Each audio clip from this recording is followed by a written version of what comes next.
something is going catastrophically wrong for Nuguri, because and that has happened in he's the just past. on a different planet. He is. Right now. So especially his laning phase. Yeah. Nuguri's laning phase is just disgusting to watch. We'll see whether Khan's going to be able to deal with it as we move into Champion Select. For game number 1, it's a huge matchup between DAMWON and SKT, and already Teddy getting targeted. His Kalista has got a whole lot of respect in recent games. Do you ban away the Kalista? I mean, SK Telecom looking at Zoe, Yasuo, Ezreal, Lucian. Those are pretty standard targets for the red team right now. There's one of them banned away. And if DAMWON Gaming wants to try to ban away LeBlanc and Yasuo, they could signify a Zoe first, but very interesting, they're actually electing to ban Ezreal away despite being on blue side. Yeah, I actually really like this because Nuclear is not one of our Ezreal players. Yeah. We've really had this sort of meta separation in Ezreal playing teams and non-Ezreal playing teams. There are teams that just like to ban it away, and also teams that just don't care about it unless they're going up against the Defs of the LCK and the Teddies of the LCK. There's the Vladimir being banned away against Nuguri. Understandable one Probably there as well. Considered, yeah, the best Vlad in the LCK. Yeah, I don't know how many better Vlads there are worldwide, to be perfectly honest. Nuguri is pretty ridiculous on that champion. I guess, you know, him and Viper are trying to vie for that position. Viper's still only losing 1 game on the champion so far in his competitive career, outside of Challenger. Thresh going to be banned away here by DAMWON Gaming. An understandable one against Marta. He's got a skin for champion, so ban it away. Yasuo is going to be the pick-off here as DAMWON have to pick Zoe first pick. Yeah, it probably has to be Zoe unless they just want to snatch the Galio and say, hey, I'll pick LeBlanc if you want to pick Zoe. Oh, that's a really good point. Having the Galio left available and SKT with 2 picks in their hands.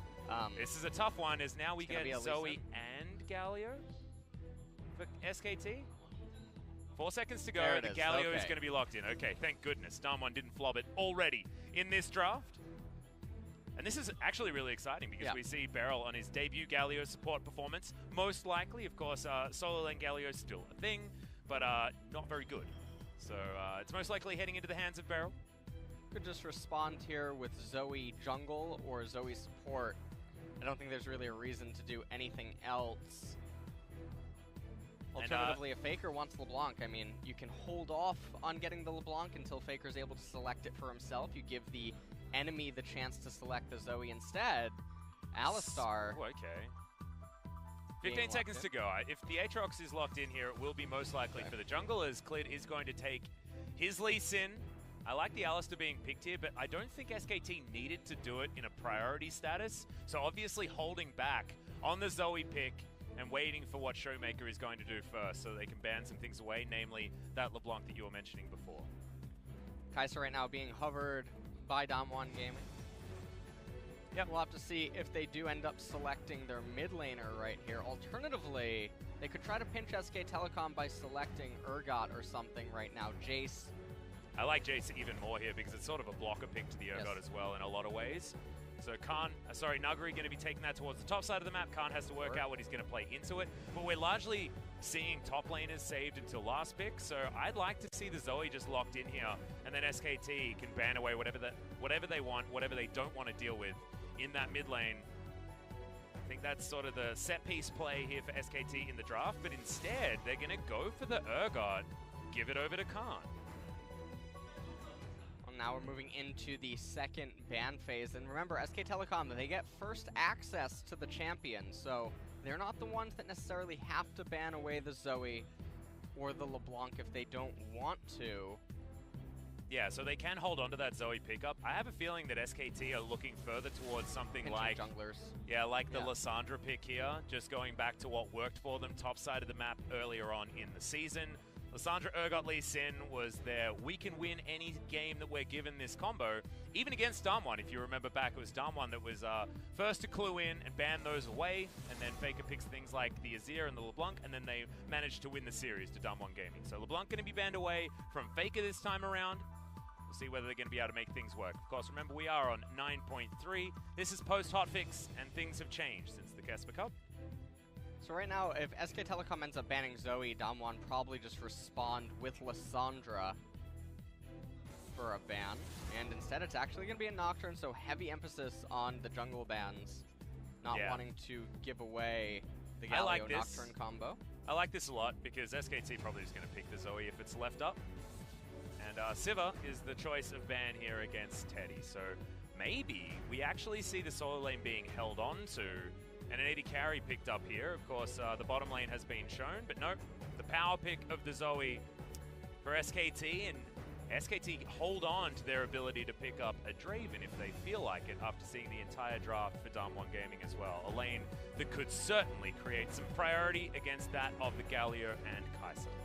If you want to talk about first turrets going down, Draven is one of the champions that can Kova's definitely been looking do at that stat. He's like, oh no, one of us needs to take that first turret. How can we do it? We're not going to get the Ezreal, which is a 13-minute first turret take, it seems like, against the Kai'Sa in almost every single matchup, and instead, it could be the Draven as, oh, Punch. This will be an exciting one. Remember, the first time DAMWON Gaming are facing SKT with Punch on the roster. Punch no stranger to SKT, and Punch also felt the wrath of SKT. Most of the times he played against them while he was playing for Kongdu Monster. So, Beryl is going to look for Punch's pickup here, and Punch wants as much control in the early game. Oh no, this would not be control in the early game, as Skarner going to be picked up here. Certainly the fastest farming tank jungler that you can pick at the moment, but not going to be challenging Lee Sin if he finds him in the jungle. And this is an interesting team composition. We'll talk about what both want to do when the lovely team here shows us the graphics before we jump into the game. But if you're SK Telecom and you have a pick left, I actually really like, they're hovering to Xayah, saying, hey, if Skarner wants to try to Righteous Glory flash in and target me, I'm just going to R away, lock him up, and then I'll get QSS later. And so this is an interesting battle of team compositions. I don't often actually get to see balanced team comps going up against one another in LCK, which is quite surprising when you think about it. But both of these teams have tools to work with, and it's not as clear-cut as something like Sandbox's game 1 yesterday. Yeah, it's not one of those games where you see just priority lanes for everyone and then a farming jungler, and then you can see just already from the outset, this is how the early game's going to go. Right. It's going to have to be a mistake in the mid game for this other team to get back in. This is priority everywhere for both teams. We've got a whole lot of different options, and it will come down to item timings to see who can actually capitalize on what their comp can do. Both junglers looking for level 6, so early game will teach us a lot about where these lanes are naturally going to go.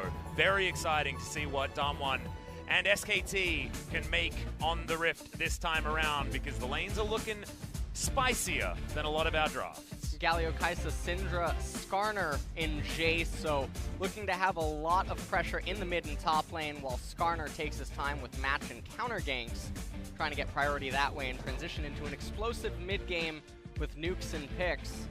But on the flip side, for SK Telecom, Urgot, Lee Sin, Zoe, Xayah, and Alistar, Lee Sin needs to escort Urgot and Zoe out of the laning phase and transition into his level 6, where at that point, definitely is a lot of mid and jungle synergy, able to get kills and picks.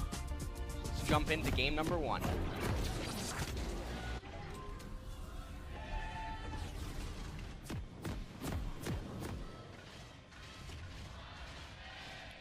Of course, SKT has a gigantic fan cheer, and Lol Park is entirely full to the brim of people, by the way, guys. They are certainly, every single seat has a bum on it right now, but DAMWON really having some fanaticism in their fans here going up against SKT. This is a huge match for DAMWON to put away. They don't want to go 0-2 against SKT if they want to challenge for that top spot here in the LCK, aiming for the playoffs. Remember, it's the top 5 that you need to get into if you want a chance at that gauntlet.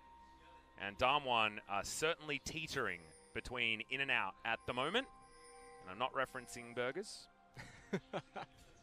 Well, starting this off, just relatively safe starts across the board for SK Telecom and DAMWON. Neither team really looking to take too aggressive of a start. Skarner just controlling his own spires. Yeah, it's going to be picking those ones up. And LS, I want to ask you about sort of when these teams want to start firing. When do we want to see DAMWON getting things done here on this map? Because I look at the Skarner and I think we want to wait a little bit before we get things done. Well, so the Skarner is looking to just counter and match gank Lee Sin at every angle, because the Syndra doesn't need any help to beat the Zoe in the one-on-one, which is also why we see Faker taking teleport on the Zoe with Spellbook to try to make it out of the laning phase, and you can see the cleanse on the Syndra just not wanting to get hit. So it's really on Clid to offset the top and mid imbalance early on, and if both mid and top can make it to level 6, that's when even the opposing team of DAMWON has to begin to be respectful for Lee Sin ganks, and they lose out on their priority advantage. If Urgot can get to Ninja Tab Eyes and a first armor item, Jace loses all control of the lane. Wow, and so, look at really that. interesting DAMWON with balancing priority bottom side of the map, and Punch is able to fully clear out of the way of the first Rift Scuttler on his Skarner. Yeah. That is huge news for DAMWON in the early game. This is a fantastic win right off the bat. You can see that Skarner, he already has priority heading to the left-hand side, and he's up a camp to boot. So definitely not the situation that you want to be in. You can see Showmaker managing his mana extremely well. He's going to get level 3 here, almost able to get the crash. And look at Skarner. Yeah. Just north, going to be able to steal away a Wraith camp, Raptor camp. Yeah. So, caster. Yeah, I know. Well, I mean, look, it used to be Wraith Camp. It was Wraith Camp for the longest of time, so I think you're okay. It's a bit of a shout-out to the old camp there as cleared. He's going to turn up, wants to be able to steal this one away, will be able to grab it here, but all of the popcorn chicken went to Punch, so I guess he can hold on to that one. Has the exact timer of that camp as well, as the red buff will be taken here by Clear. So no 3 buff or anything like that for the Skarner, but if you're talking about Skarner 3 buffing, you've got a gigantic mismatch in the jungle, and there is certainly none of those when you're talking about Cliff. Both Rift Scuttlers going over to Punch is just huge. What we're seeing right here is Faker actually shoves the wave really hard, and he's looking for like a cheater recall where you can see the Syndra can't really know, wait, where did Zoe just go? And so Showmaker expends all of his mana trying to get the crash as fast as possible. But in doing so, Syndra's recall, while it is 5 CS greater than Zoe, it doesn't really provide that much of a net gain in terms of battle stats. And so Zoe's still going to have the teleport available inside of the lane, and now she has better control. Oh no, Khan is going to miss the disdain, gets boot back there from Noguri, so cleared. Doesn't find his way in for his first gank of the game. I want to talk about this top lane a little bit as well. We saw the highlight graphic showing the Conqueror Jace wanting to do battle against this Urgot. I love it. It feels so Noguri to go Conqueror Jace. Well, it does provide him with a much stronger ability to duel and get into the melee range and look for solo kills, and that's basically what you think of when you think of Noguri, is he really wants to let you know that he's trying to carry the game and trying to dominate and win the laning phase, and that's just basically his style. And interestingly, that used to be Khan. Yeah, Khan's really looking did. into a mirror right now in top lane. And also that's Khan's champion as well. I mean, Khan known almost purely for his Jace when he first came into the LCK. Wish we saw something like his Riven, but not going to as of yet. Beryl and Nuclear just holding on to things here down towards the bottom side, cleared unseen for the moment, as Marta is thinking about when to flash headbutt pole. And he's going to get in, doesn't even need the flash this time. Q's going to land onto Beryl, who flashes after the taunt comes in, finds some Winds of War, wants to get a trade back here as the Ignite. Is not going to be enough. Punch launching himself forward now as Marta very low, but there's a teleport. Comes in at exactly the right time. It's backwards and forwards. The flash comes in from Teddy. First blood goes to Noguri after the teleport, but it will be a sacrifice as everyone uses everything, and Faker even able to make his way down with the teleport. The advantage there from the mid lane, a lot expended, 1 for 1. And that was a really close encounter right there by DAMWON and SK Telecom. It looked like it was going to be really decisive actually in the side of SKT. We'll talk about it in the replay. And then everyone's teleports coming in. And you can see even on the minimap, Syndra wasn't able to convert the mid pressure into a plate. Yeah, that's actually a big deal, because I thought that SKT had blown a lot and then managed to not get first blood and only go 1 for 1. So could have been a problem, as we're going to have a look at it once again. It's a good taunt coming in from Beryl. Galio recommits back in, but Teddy not wanting to use his flash and his heal for the last auto attack, and Beryl coming back in to try to offer anything that he can. He actually manages to get another Q out, and then everyone's teleporting down into bottom lane. Faker wasn't really needed for this. He ended up picking up the kill, steals a flash, tries to do some damage here onto Kaisa. But in the end, DAMWON, they end up making out with a pretty big advantage from all that. Yeah, Nuclear going to go back. He grabs himself the Bilgewater Cutlass. Does mean that back timing is known. SKT are going to use it to grab this first Ocean Drake, and an Ocean Drake pre 7 minutes certainly is better than any of the other Ocean Drakes that you can possibly get. And Urgot, Zoe, and Xayah all going to be very pleased with being able to expend their mana with a little bit more reckless abandon. SKT, of course, will most likely be heading towards his Essence Reaver as item number 1. But before that, we'll still not have as many issues with the mana. Corrosive Charge landing here under Noguri on the top side of the map is no big deal as Punch does have a ward down. Khan's going to be able to face check that one, but look at this Skarner. This Skarner is playing like he's a Kane or something like that. You know, like, what is he doing? He's so aggressive on this pick, is Punch. This Crab knows absolutely no boundaries. And the Lee Sin is actually falling quite far behind to it, which is really surprising because Lee Sin's supposed to be the one that you would think has priority, has control in the early stages of the game, whereas his laners are the ones that shouldn't have been in the driver's seat. But interestingly enough, actually, it looked like Faker was winning the early laning phase. Well, the thing that I actually really like about this is that there's a whole lot of different factors that play into what Punch was able to do. And Showmaker getting that early shove in the mid lane and then Punch acting on that so perfectly was just beautiful jungle play around what your team is doing and not necessarily an individual play that we see out of Punch. So just really smart stuff coming in from DAMWON as Faker lights Showmaker on fire and he's going to go home. Looks like Faker doesn't actually want to let him recall, but in the end, doesn't want to commit anything to it and risk. Just trying to push that wave as fast as he possibly can.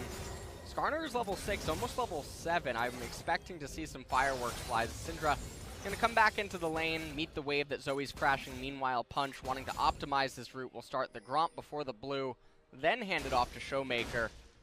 And Punch has a big opportunity right now because Faker's gone full disrespect against the Skarner. Often we see from Zoe's, especially out of the last one that we saw against the Skarner, it was first item QSS. Immediately picks that one up, and I mean, it's not a bad one into the Syndra as well. You want a bit of magic resist to stop them from doing true damage to you and killing you with one rotation. So Faker makes his way topside, is spotted on a vision. That's a really beautiful bubble that lands there, but Khan only able to offer back a powered-up Corrosive Charge. Noguri's going to be absolutely fine. So Showmaker and Punch, I want to see them work something out here in the mid lane, but Faker is just keeping himself as out of there as much as he can. Something I want to point out really quickly, too, is the Blade of the Ruin King will be the first item of choice for Jason. I guess it's trying to go into synergy with the Conqueror, looking to just try to utilize the attack speed in the melee form. Well, this was a favorite of Smeb, actually, when he was playing the Jace. This was certainly his Jace of choice build. But it does mean that he wants to be staying in the lane and really just dueling. Up against Khan, it's not about the burst damage, it's not about the siege. It's about keeping that split push happening on the Jace. You can certainly do it, and it certainly does work. So Noguri just changing up the playstyle of the Jace this time around, and I'm excited because I like seeing champions used in different ways based on the compositions that you have. Right now in mid, Syndra with that blue buff able to... Wow. That was a really nice stun, yeah. Faker didn't care about it at all, loses 100 health, but it looked cool. Yeah. Not too much actually really going on right now, but without a blue buff, Faker will definitely have a lot of difficulty trying to sustain. And you can see he's, for the most part, being locked into the lane here.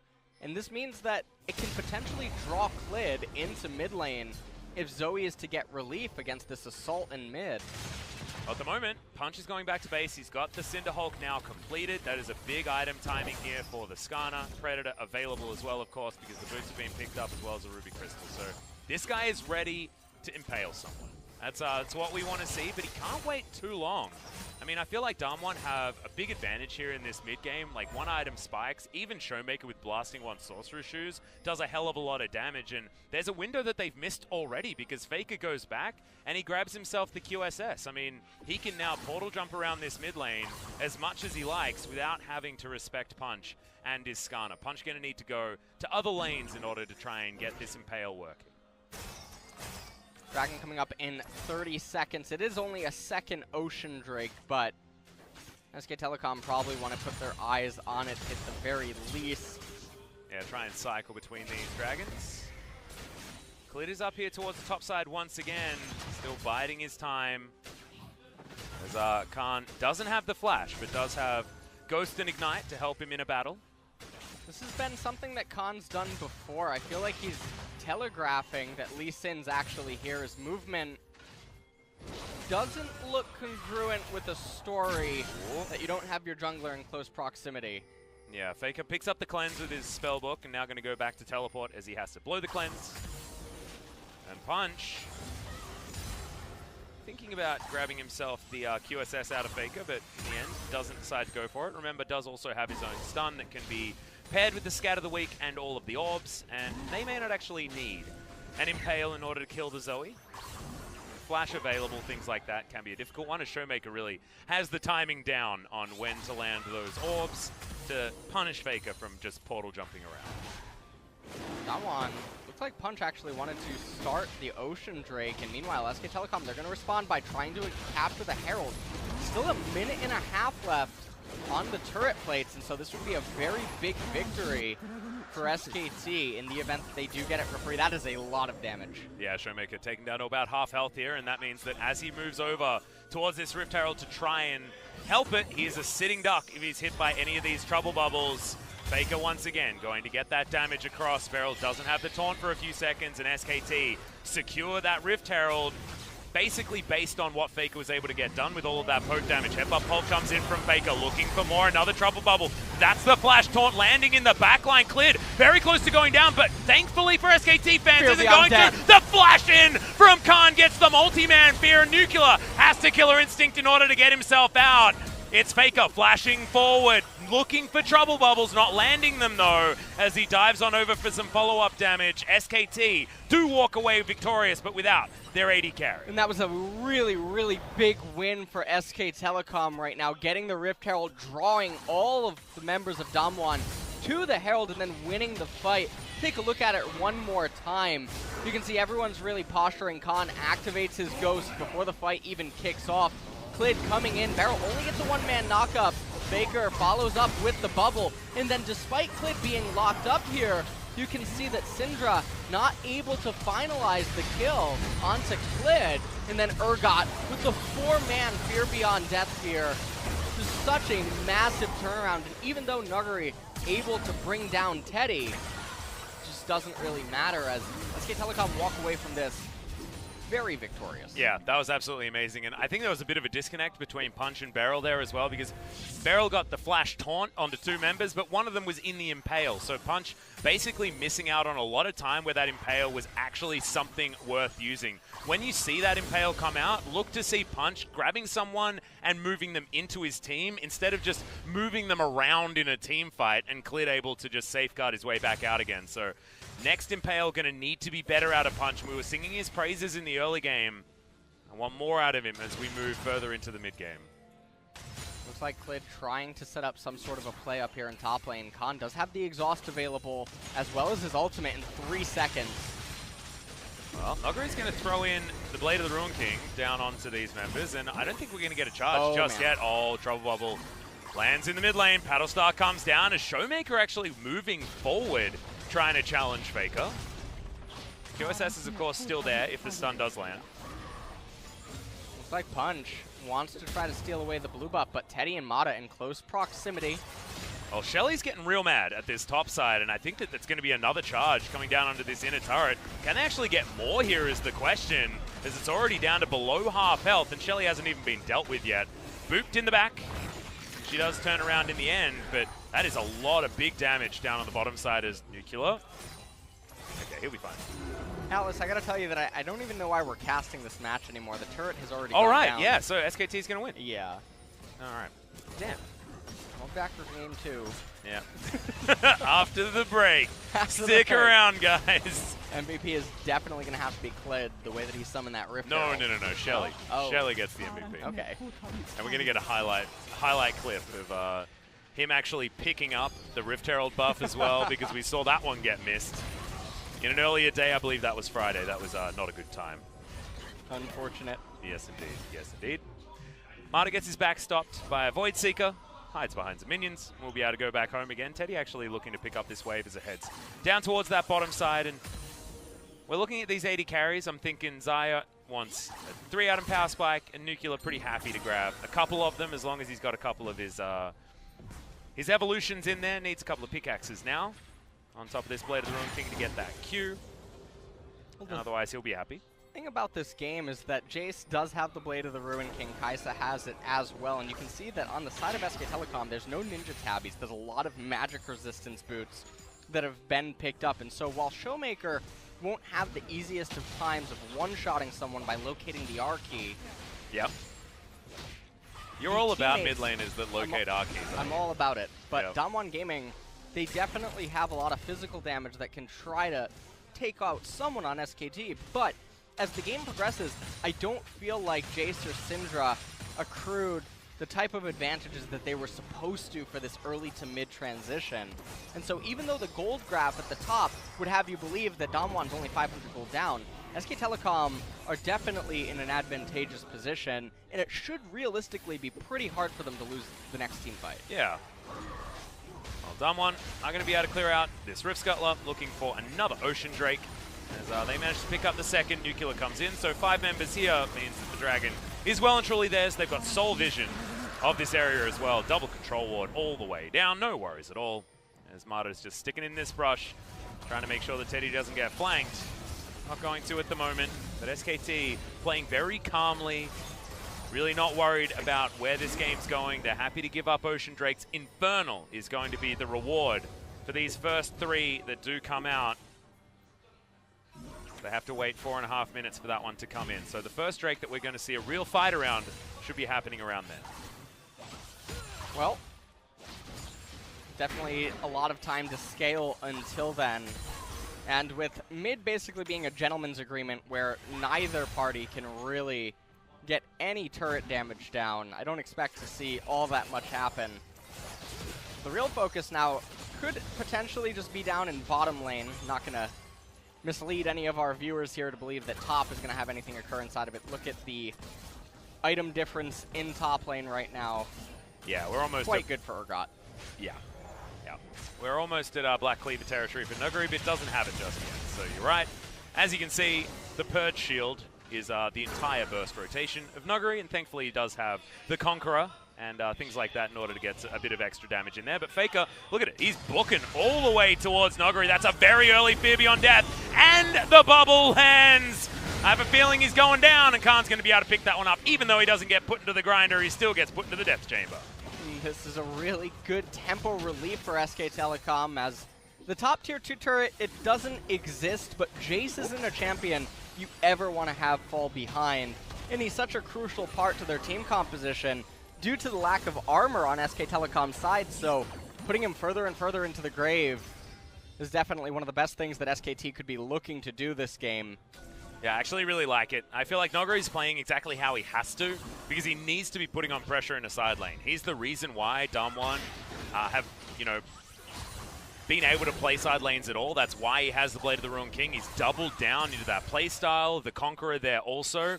And, you know, Syndra can't play side lane, right? If anyone's going to be in a side lane, it's going to be the Jace, and he needs to create pressure down there, otherwise things can fall apart for this composition that DAMWON has put together for themselves. Interesting to know also, I mean, you mentioned the Syndra. She picks up an Oblivion Orb for herself, and there's not a lot of healing on the side of SK Telecom, so even if you convert it into Morellonomicon, you're just basically getting 80 AP. Well, you're forgetting that this is Showmaker, and he builds those 3 items on every single champion ever. Luden's into Oblivion Orb and the Sorcerer's Shoes, even though Oblivion Orb was nerfed, didn't matter. That's still what he gets every single time, is that's a Trouble Bubble onto the Gargoyle. Nuclear lands the Void Seeker, but of course he's not going to be diving in onto this SKT squad, and it looks like we got the ARAM upon us. USA. Oh dear. We're getting an early preview to the the LCS briefly here in mid lane. But also, we're getting a demonstration of the fact that DAMWON have a hell of a lot of wave clear. So they will be okay. If you've got Nuguri moving over there and Showmaker, then the minions do not last very long at all. So Baron is up. It's been up for about a minute. And look to see these teams vying for vision around that area, because that's what they're going to need to break open these turrets, as Showmaker continues to just destroy minions in this mid lane. And last time we saw the Syndra, it was in the hands of Tempt, and Showmaker is demonstrating that he's having a much better time on the Rift this time. Yeah, it's a very good CS score, and touching on something that we were just talking about a second ago, why criticize the Oblivion Orb? Well, you know that eventually Teddy will also pick up a Quicksilver Sash, and so there's going to be multiple targets with magic resistance on the side of SKT, so you would just be better off investing into the Void Staff up front unless there's some sort of healing that you're trying to target on the side of SKT. So Showmaker, in a way, is actually stunting his power for the mid to late transition, and that could prove to be fatal for them in upcoming team fights. 45 seconds on the Drake, everyone recalling right now. Yeah, and I think it's going to stunt him in that transition, but as far as getting power now, those 3 items are fantastic as soon as you pick them up, right? Absolutely. But the problem with DAMWON is the fact that they didn't do anything after those items were picked up, right? So you need to look at it and you say, well, I built these items for a reason, and then you say, well, I mean, did you actually play to that reasoning? And the answer for DAMWON's side is actually no, they haven't been able to find any of those fights that they're looking for. We've only had one real team fight apart from that bottom lane craziness that we saw get first blood for DAMWON. So it hasn't been them able to actually find a fight, but now 5 seconds until the Infernal comes up. This could be the opportunity as Faker does find the Trouble Bubble onto the Syndra.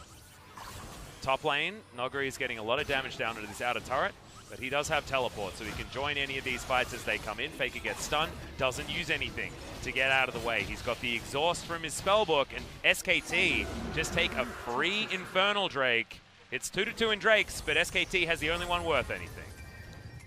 Like the emphasis on that. You're absolutely correct there, as when you have a team composition like DAMWON's, it's intending to go in. It wants to utilize the Skarner engage right away, followed up with the Syndra ultimate, Kai'Sa, Galio engage, backed up off Skarner running into the enemy team, and that's not the type of team comp that really utilizes double Ocean. So those Ocean Drakes are basically dead on both teams until either party gets a Baron, in which case they'll come back online, they'll be able to sort of supplement the Baron siege. And looking at the DAMWON comp, I actually really like it, right? It's fantastic pick into all-in on the 4v5 that you can create for yourself, right? So, and it does that very, very well. With Hero's Entrance and the Killer Instinct, it means the bottom lane can follow up very easily as another bubble is going to land in the back line. That's on the Syndra, which could be a huge deal. Mata wanted to get that flash pole in on top of him, but can't actually close the distance. Didn't want to overcommit, and SKT just grab the map advantage and move on. Almost 4 minutes until the next Infernal Drake will be coming up, and we can see that already Teddy beginning to get that magic resist. He's going to stack that up, and Faker also has an Oblivion Orb, but what you'll notice is that the enemy team does not have almost any magic resist, so the Zoe going to be dealing quite a bit of damage. Oh, Punch predatoring forward, all the skill shots do miss. DAMWON an opportunity to try and get something in there, and you can see Punch is champing at the bit. He knows that he needs to get something done. He knows that the next Impale needs to be good, but it's been 25 minutes in this game. One Impale has gone down, and it led for an exchange that wasn't in DAMWON's favor. The Skarner pick, once again, much like what we saw from Spirit, not working out very well here as Paddlestar. Going to go a little bit wide there. SKT wanted to get this siege, and they do get some meaningful damage on that outer turret mid lane. Noguri, though, on the bottom side of the map is able to push this wave up, can actually collapse onto this turret, even out the turret score, and will actually create a gold lead for DAMWON Gaming against the run of play. A lot of this lead is mostly being found inside of the CS department across the board. Even though SK Telecom do have more kills, not too much is coming from it. Well, Nuclear now has the double evolution, I believe, unless he needs to complete the Rage Blade in order to get that supercharger powered up, but I know he does have at least the 100 AD to try and grab the evolution on the Q. So the Acathian Rain going to start hurting here from the Kai'Sa. The Kai'Sa getting more and more difficult to deal with as this game goes on. And you can see this Syndra, 650, just pure farm disparity bounty on top of him. Showmaker is at that stage where the one-shots can come in. It's only a QSS worth of magic resist, which isn't a massive amount from Relinomicon and the Luden's Echo, and this advantage that he does have, especially in the levels, that's a 3-level advantage coming in from the Syndra, and that will be a gigantic amount of damage once level 16 is hit for this mid laner. Minute and a half now until the Infernal Drake. You can see a ping goes down on the top lane for SK Telecom. Can't quite see the minions, so I don't know if it's coming in or pushing against. But, oh, a lot of damage Yeah, aggressive positioning there from Showmaker, but we're not going to find the trouble bubble on the side of SKT. And Faker, we talk about Zoe's all the time and what they need to do in the mid-game. Faker needs to be hitting bubbles. He needs to be hitting paddle stars to soften up the members of DAMWON, because we know what they want to do. They want to get a pick and then they want to go in. They can't do that if their health bars are low, but right now, they're all full and they're sieging up on this outer turret. Teddy gets tagged, but not going to be too worried about it as Khan goes into his stopwatch. Punch not going to get hit by anything in DAMWON. Oh man, they are just skipping around each other. Both of these teams not quite sure about going in as Punch goes for the flash, but it's a safeguard to get cleared out of the way. Oh, Barrow looking like he maybe wants an engage, ends up blowing his taunt. Oh man, it's desperation that you can see. Headbutt pole, Mata sees one that he can take down and just eats the gargoyle for breakfast. Khan in the front line, you ain't going to do anything to him. And SKT, this is what it looks like to have cool heads and calm, collected play. They just let the other team run into them, and as soon as they see an opening, they take it. Yeah, and that's what the two team compositions are trying to do. It's a balancing act around the Skarner engage with the Syndra follow-up and Jace poke. And on the flip side for SK Telecom, you play front to back. You let the Zoe try to weave in and out of team fights and slowly chip away at DAMWON. And if they misstep, it can just really be all over. Now SK Telecom, they're going to get their second Infernal Drakes of the game. Yeah, this gold lead that SKT have is basically nothing. 1,000 gold means very little at this stage of the game, but those two fiery dragons are really boosting the damage of this squad, because if you have a look at it, it's a crit-based hyper carry, it's a Zoe, it's so much extra damage available with all of that scaling. And you can see DAMWON paid the price. The flash to the attempted impale, and then Beryl just caught out of position, but honestly it feels like it was Punch trying to start the wrong fight, and meaning that SKT did not have to respect the flash anymore after that. Mata does have to use the ultimate on himself. Not entirely sure what just happened there off screen, but he's going to be fine. Just won't have that big button for another little while. And SK Telecom right now, they're only ahead by about 200, 300 gold, but do not let that mislead you, as DAMWON is really going to be hard-pressed to find an answer in this game, as they're really far behind, assuming that team fights are taken on even footing. Yeah. The thing that I'm looking at for DAMWON is, can Nuguri demand two people to meet him in a side lane? And I think the answer at the moment is no. I think that Urgot's probably happy to sit under a turret and farm, or at least play defensively and farm. It is going to be DAMWON brute forcing here in the mid lane, as Khan was, as we were talking about before, taking the minions on the bottom side, and Faker up towards the top side of the map, cleaning up their minions as well. SKT over at the Baron pit, seeing whether they can get that after giving away an objective. And they're looking to clear out a bit of vision right now, take back one of the spires away from Skarner. And you can see Jace continuing to itemize straight into raw armor penetration. Khan, okay, Blade of the Ruined King comes in. You got an exhaust down for Khan here onto the Jace. SKT are rotating first, but look at this. The Conqueror doing work at the moment. Khan just trying to keep Nuguri busy. There's the flash pulverize. Not going to waste any time here at all, and into the grinder you go, Mr. Jace. No heroic entrance is going to save you this time. And this is going to mean that SK Telecom can finally pick up the bottom tier 1 turret. And Khan doesn't really use anything there. He utilized spellbook spells. Yeah, he did. And so Nuguri not going to have his flash available to him for the upcoming Infernal fight, and that's really, really key, as Urgot just continuously keeps stacking on this armor, and he's going to be such a problem for DAMWON to actually face inside of upcoming team fights. As I'm trying to think of a way in which DAMWON can win a team fight at the next Infernal or the Baron, and one's not really coming to me. We see Khan in here running in with Ghost and Exhaust. Nuguri trying to flash away and saying that maybe I can stand my ground, as he has Galio running to him as fast as possible, but it doesn't matter. Mata there with the knockup pulverize, and well, man, Punch was close to getting in there. The hero's entrance was a little bit too late. Could have actually created some space, but SKT, they timed it just right.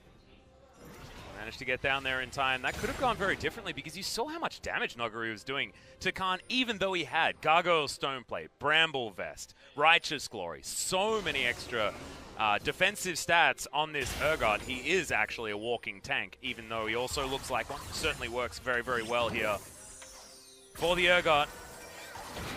What do you think people see when Urgot kills them? A lot of chains on their screen. That's what, I mean, in the grinder. What do you? Probably your own. Fear beyond death. Right. Something has to be going on after. I mean, if I was in I assume that if I was in a grinder, I'd probably see a bunch of guts and blood and things like that.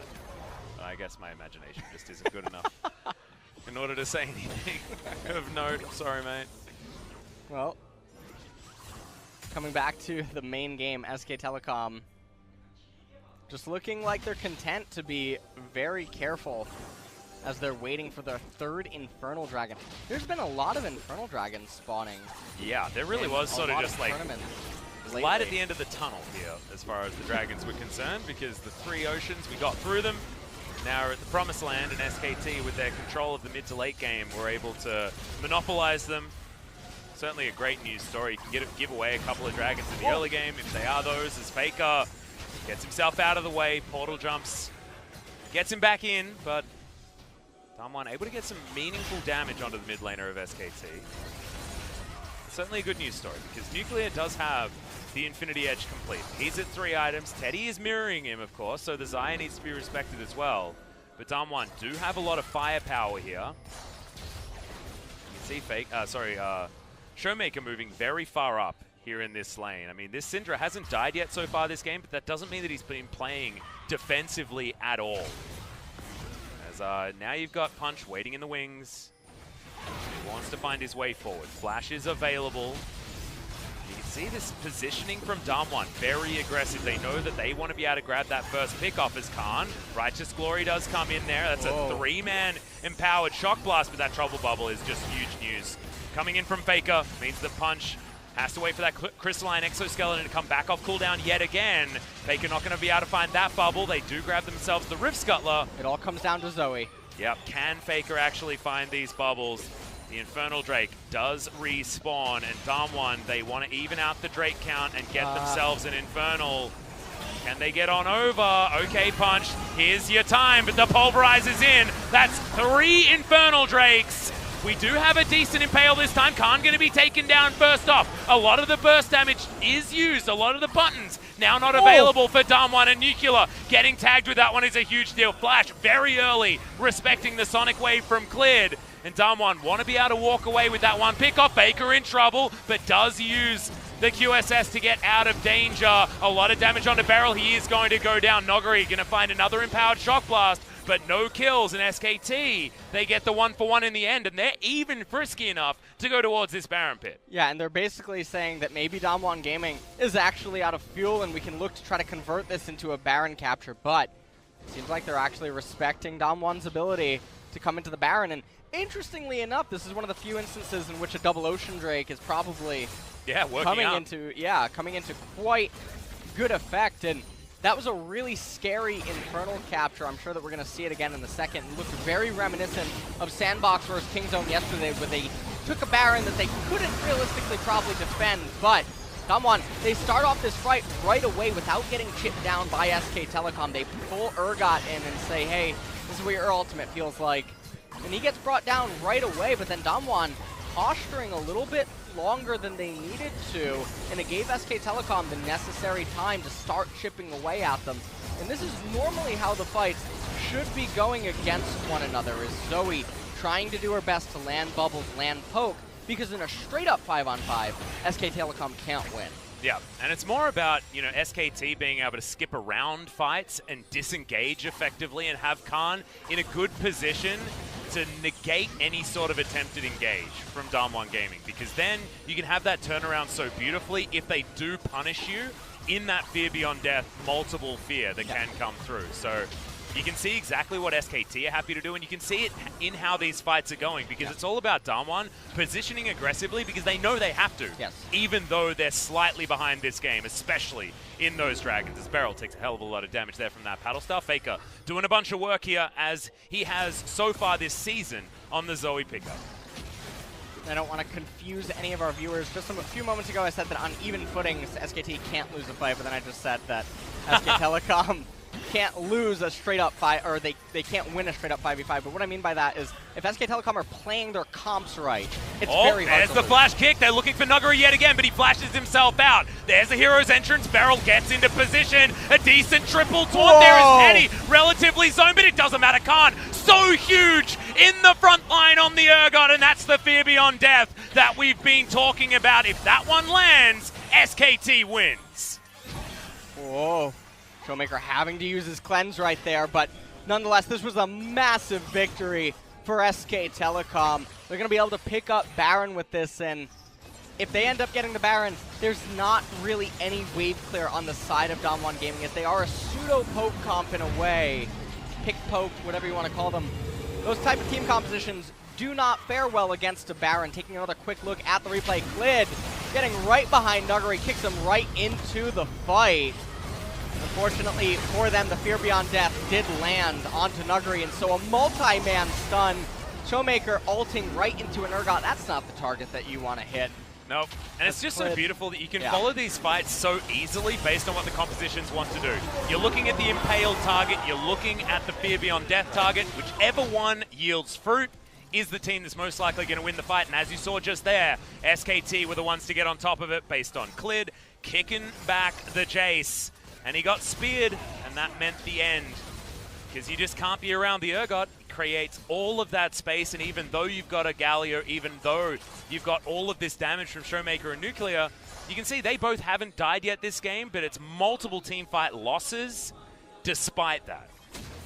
Right now, SK Telecom, they're setting their sights on the bottom lane, as it looks like Klid is going to be the one to escort the mid-minion wave with Baron's punch. Trying to come in, he has to be real. Yeah, Trouble Bubble doesn't land, as there's the headbutt pole, but it just doesn't quite work. Oh, great ultimate there to get out of the impale from Mata. It's a big button now, not available from DAMWON, as SKT looking to continue this siege. Bottom side of the map, mid there as well, like you say. It's Klid moving that one on up. Another minion wave comes in here, and DAMWON, as you can see, just don't have the wave clear to deal with the Baron.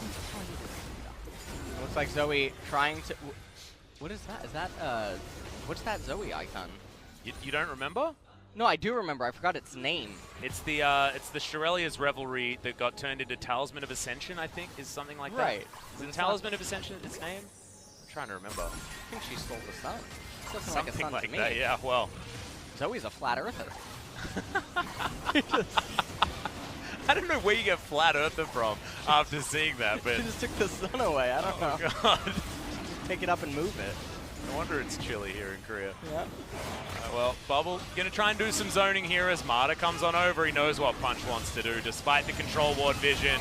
Headbutt back, and that's an Elder Drake going over to SKT. Triple Infernal Elder Drake means this burn damage is disgusting. And SKT, they're just taking the entire map right now. Oh, go to sleep, my dear Prince. Pulled back in and gets himself a fear there as well. No, actually doesn't. He's going to get some flashes out, though. Showmaker flashing away immediately. Oh, my goodness. Special delivery on that one as fake as Zoe. He mentioned it in an interview. If he gets it, he's going to win the game. He's very confident on this pick at the moment. In solo queue, he has almost a 9 average KDA in solo queue on the Zoe. Zoe is definitely considered one of the best mid lane champions right now, if not just the queen of mid lane in the current meta. And so Faker having yet another excellent performance on it yet again. Scout of the Week is going to stun Klid, so that means that there's no follow-up under Nuggery. They only break the base in one position at the moment. Going to use the last 10 seconds of this Baron buff to get themselves out of there, and the Void Seeker is going to seek Zoe all the way back to the base. Take another quick look at it, and even though Punch does have his flash, it doesn't Mata. Mata told him to get out of the way, as it was a full-on retreat at that point from DAMWON Gaming, but turns out that Zoe's a pretty good champion. And right there, Galio, you're coming with me. Yeah, just goes for the barely fear. missed that fear. Exactly. Showmaker, quick fingers on the flash, able to get out of there as Khan makes his way in with his. But trading flashes with a Syndra, always good for anyone but the Syndra in that trading scenario because she needs it. Any mobility is the mobility that you require. And SKT now turn their sights towards top side of the map. Going to be more difficult to siege now without Baron available, but 2 minutes and that one will be up again. And SKT looking just to make sure that it's very, very dark on that side of the map. Well, SK Telecom here.